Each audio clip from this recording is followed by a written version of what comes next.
One day several months ago, we were eagerly waiting by the phone when our friends from TPC Power Center, an authorized Kawasaki dealer in Bloomsburg, Pennsylvania, called to tell us that our new test unit, a Brute Force 650, had arrived. Well, this is some of the stuff the general public generally doesn't see. This is how Kawasaki ships the machines. This is a Brute Force 650. You see that they made some definite changes on it. The team green, I think, looks very cool. It's really trick looking. And the guy that's unstrapping this thing right here is Dave Porzy. He's a power sports guy here. And hey, Porzy, quick question: who would be the type of person that would want to buy, say, a 650 solid axle? What kind of consumer would want to buy this, or would be looking at one of these? Someone who's coming from a sport quad background and would want something in a utility quad that still has a lot of horsepower behind it. And still likes to enjoy the sportiness. When you go to the independent suspension quads, they really don't slide very well. When you stick with the straight axle bike, it still has the sport quad characteristics. Well, here we have the 2007 Brute Force 650, and I think that definitely just the video here speaks for itself.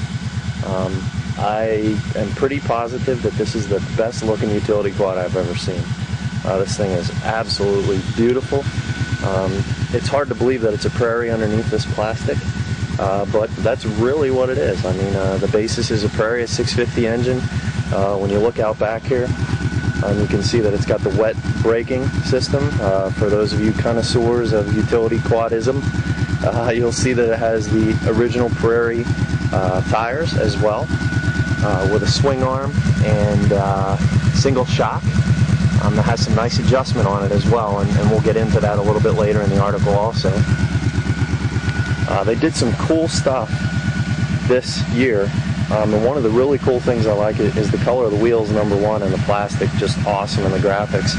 But if you look at the floorboards, they're coated with the same stuff that they put on the bed of a pickup truck, so that they don't get beat up, which we're going to try and do a really good job of doing. Looking out front here, I don't know, man. I think this thing is probably the neatest looking utility quad on the market. Hopefully you guys feel the same. Back in 2002, the Kawasaki Prairie 650 played a major role in furthering the performance of utility ATVs. 5 years later, and with a $400 lower retail price, Kawasaki is still proud to offer the same winning performance of the Prairie 650, now restyled and rebadged as the Brute Force 650. The Brute Force is powered by a water-cooled 633cc 4-stroke, 90-degree V-twin engine with single overhead cams and 4 valves per cylinder. Dishing out the air-fuel mixture are a pair of Kian CVKR 32mm carburetors. The Brute Force 650 features a fully automatic Cvt transmission with both high and low ranges as well as neutral and reverse. The transmission range selector is conveniently located just below and behind the handlebars. The Brute Force 650 allows the flexibility of being operated in either 2- or 4-wheel drive. In the worst conditions, the machine's limited slip front differential is lockable for maximum traction. Smoothing the trail up front are McPherson struts delivering 6.7 inches of wheel travel, while out back, a standard single shock mounted to an aluminum swing arm delivers 7.2 inches of wheel travel. Working in conjunction with Kawasaki's electronic engine braking system is their sealed rear oil bath rear disc brake system. This sealed system means that elements such as rain, mud, and rocks have no effect on the rear brake's performance. Up front, hydraulic disc brakes with dual piston calipers help bring the machine to a halt. For its bad and black tire and wheel package, Kawasaki used Dunlop AT 25 812s up front, with 25 1012s in the rear, wrapped around black anodized alloy wheels at all 4 corners. It's got a maximum towing capacity of 1,250 pounds, a maximum rack capacity of 264 pounds, and enough color choices to suit anyone's taste.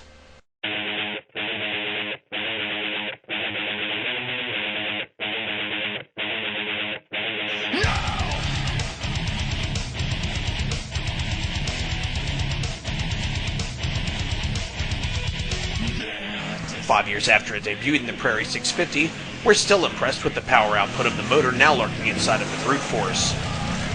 While the version of this engine in the 650i is a bit faster, the brute force still delivers more performance than the average trail rider will know what to do with. There's plenty of power on tap for both work and play, and watch how easily the brute force 650 launches itself off this 8-inch log.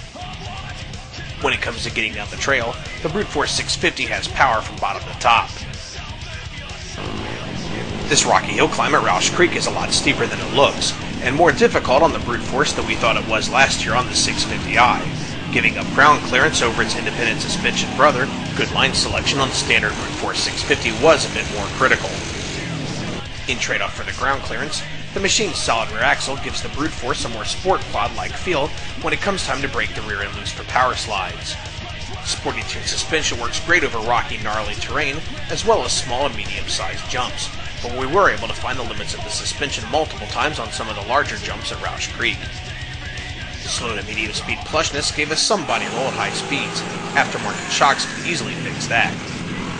Between its engine braking system and its front and rear disc brakes, the brute force has plenty of stopping power, although test rider Lance Schwartz complained of a lack of feeling on the Kawasaki's rear brakes. There was plenty of power, it just felt soft at the pedal.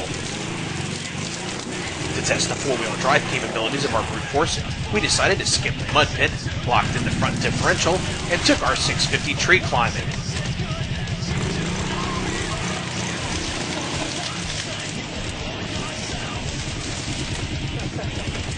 Come on! You're almost there! You're so close!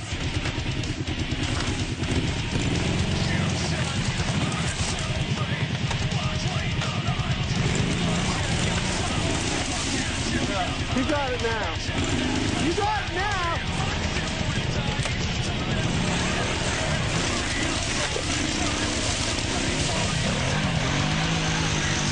About the only thing that our test riders didn't like about the brute force 650 were its stock tires.